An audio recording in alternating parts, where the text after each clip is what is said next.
Hey everyone, it's Linda Lukovic here from Balance Point Health Center. Just hopping on to talk a little bit about bugs. Just the other weekend, we were out on a hiking weekend, and my sister came home, and it was like the day after, and she found a tick on her hairline. Super gross. So we've all heard stories like that. It turns out it wasn't really the bad kind of tick. It was one from a dog, so it didn't really hurt her at all. It didn't carry Lyme, no worries there. But it's definitely on all of our minds, right? There are certain areas, especially around Ontario in Canada, that have a really high incidence of Lyme carrying ticks. So what I'm going to talk a little bit about are some natural approaches to addressing not only ticks, but also mosquitoes and any of those pesky bugs that are out in this at this time of year, especially with that increased dampness. So there are lots of studies on PubMed that have been testing essential oils and their effectiveness on bug prevention. So I'm going to talk about a couple of those. So one of the most popular blends is actually a proprietary blend called Terra Shield, and from DoTerra. DoTerra is the highest quality essential oil out there, very potent and pure. So you want to make sure that you're diluting them down if you are using the essential oils.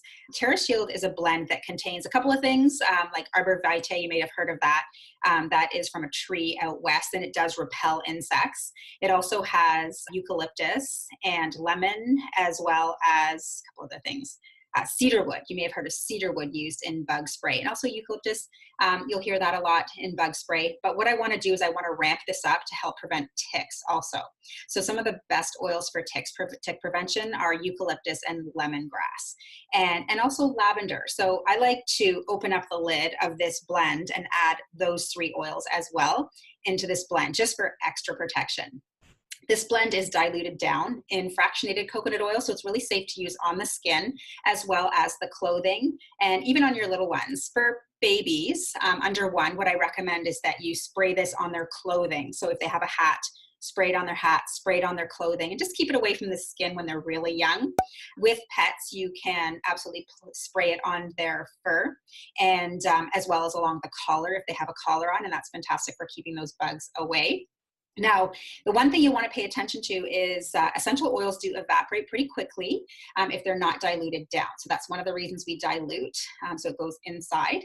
Always remember that everything goes on your skin, goes in your skin.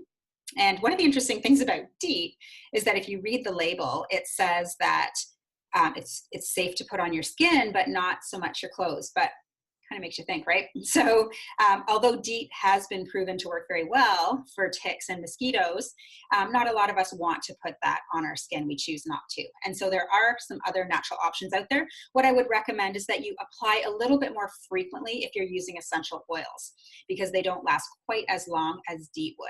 So give it a try. These work really great. You can also do your own DIY recipe with some of the oils that I mentioned, just using your own spray bottle. When I make my own, I put the straight potent essential oils in there. So for a bottle about this size, I would use 20 drops of each of those 3 oils I mentioned, put a little bit of witch hazel that helps it to emulsify. And you can even add apple cider vinegar, and that really helps as well if you don't mind the smell of that. Otherwise, you would top it up with water or fractionated coconut oil, maybe even a little bit of both. And it works as a great spray. So that's it for now. If you have any questions, let me know. And we do have these products available at the office. So just give us a ring if you're interested. Chat soon.